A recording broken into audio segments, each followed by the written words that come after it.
संभल से सपा सांसद ज़ियाउर रहमान बोले, भीड़ ने जय श्री राम के नारे लगाए, मस्जिद को दोबारा सर्वे क्यों किया गया। संभल हिंसा में 800 लोगों के खिलाफ केस दर्ज, डीएम बोले हिंसा की प्लानिंग रातों रात की गई।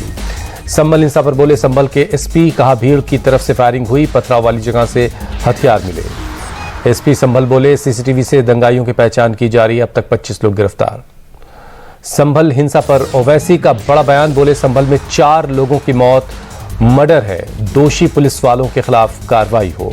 संभल हिंसा का नया वीडियो आया सामने, नकाब पहनकर पत्थर मारते दिखे लोग। यूपी के संभल में हालात अब पूरी तरह काबू में, बड़ी संख्या में पुलिस बल तैनात है, पूरे इलाके में ड्रोन से निगरानी की जा रही है।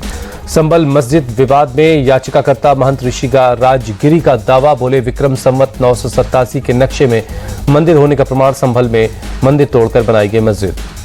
संभल हिंसा पर राहुल गांधी का बयान, बोले 4 लोगों की मौत की जिम्मेदार बीजेपी सरकार का रवैया पक्षपात और जल्दबाजी वाला है। संभल में पथराव की घटना पर बोले डिप्टी सीएम ब्रजेश पाठक, कहा जो भी घटना हुई वो दुखद है, जांच होगी, निष्पक्ष कार्रवाई होगी।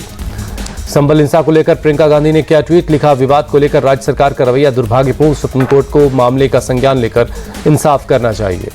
संभल में हुए पथराव की घटना पर बोले एसपी सांसद अवधेश प्रसाद, का मैं यूपी सरकार से मांग करता हूं दोबारा ऐसी घटना ना हो, घटना दुखद है।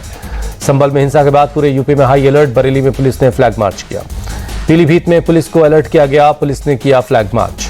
शीत सत्र शुरू होने से ठीक पहले पीएम मोदी का संबोधन, का संसद का ये सत्र कई मायनों में खास, संविधान 75वें साल में प्रवेश कर रहा है। संसद सत्र से पहले बोले पीएम, कहा संसद में स्वस्थ चर्चा होनी चाहिए, शीतकालीन सत्र में माहौल शीत रहेगा। पीएम बोले मुट्ठी भर लोग हुड़दंग करके संसद को कंट्रोल करना चाहते हैं, जनता ऐसे लोगों को पहचान कर सजा देती है। पीएम बोले जनता से नकारे गए लोग चर्चा नहीं होने देते, वो जनता की उम्मीदों पर खरे नहीं उतरते, उन्हें अपने दायित्वों की कोई परवाह नहीं। पीएम बोले विपक्ष जनता जनार्दन की भावना का सम्मान करे, कुछ लोग ना काम करते हैं ना काम करने देते हैं। पीएम बोले उमंग उत्साह के साथ सत्र चलने की उम्मीद है, गवाए गए समय पर पुनर्विचार जरूरी है।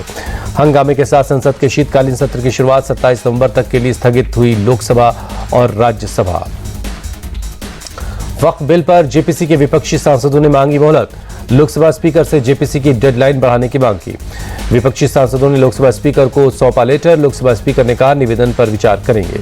बेंगलुरु में वक्फ बिल के खिलाफ AIMPLB का ऐलान जंग, बोर्ड ने कहा जान दे देंगे, वक्फ बिल नहीं लागू होने देंगे।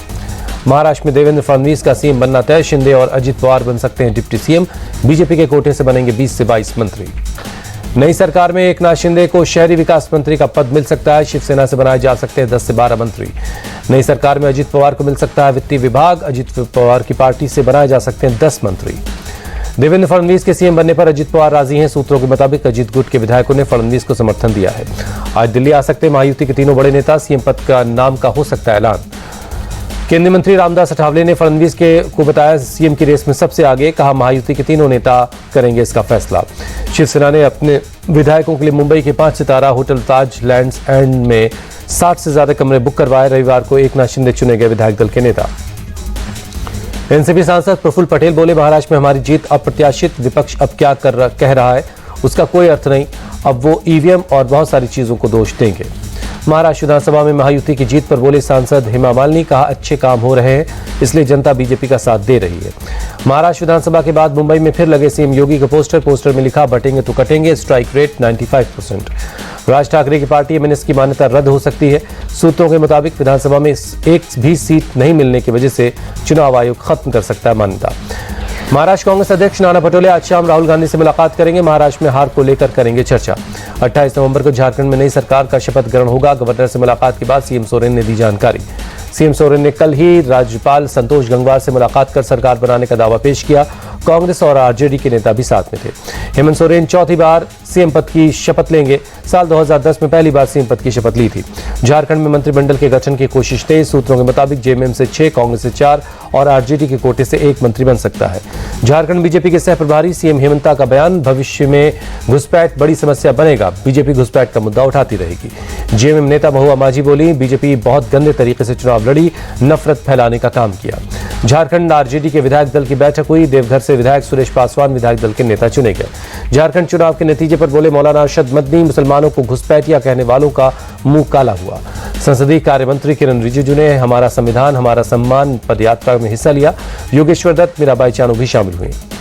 हमारा संविधान हमारा सम्मान पदयात्रा में बोले किरण रिजिजू। कहा इस साल संविधान के 75 साल पूरे हो जाएंगे, इसीलिए यात्रा निकाली जा रही है। केंद्रीय मंत्री मनसुख मांडविया ने हमारा संविधान हमारा सम्मान पदयात्रा में हिस्सा लिया। केंद्रीय मंत्री गजेंद्र शेखावत और धर्मेंद्र प्रधान भी मौजूद रहे।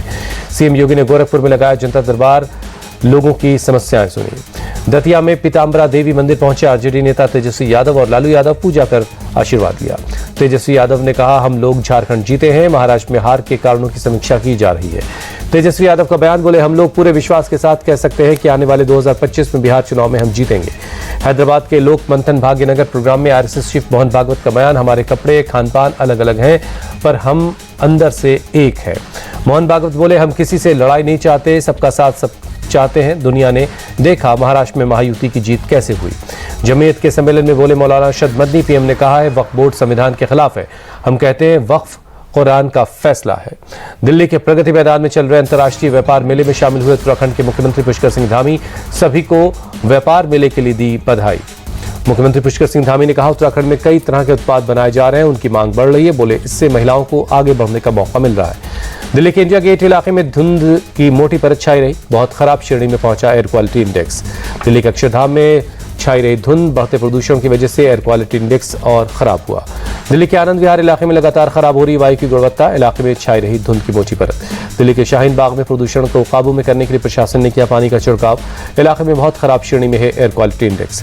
दिल्ली की यमुना नदी में प्रदूषण बना हुआ है, कालिंदी कुंज इलाके में नदी में दिख रहा है जहरीला झाग। यूपी के आगरा में धुंध की चादर में लिपटा ताजमहल, शहर के कई हिस्सों में खराब है AQI का लेवल। यूपी के मुरादाबाद में छाई रही धुंध, प्रदूषण के चलते नगर निगम ने कई इलाकों में पानी का छिड़काव किया।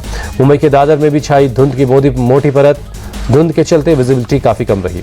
यूपी के बरेली में दर्दनाक हादसा, फरीदपुर में 50 फीट की ऊंचाई से पुल से नीचे गिर गई एक कार, हादसे में 3 लोगों की मौत हो गई। महाराष्ट्र के अकोला में कांग्रेस उम्मीदवार साजिद खान की जीत के बाद हुआ हंगामा, पुलिस ने केस दर्ज कर 8 लोगों के खिलाफ 8 लोगों को गिरफ्तार किया।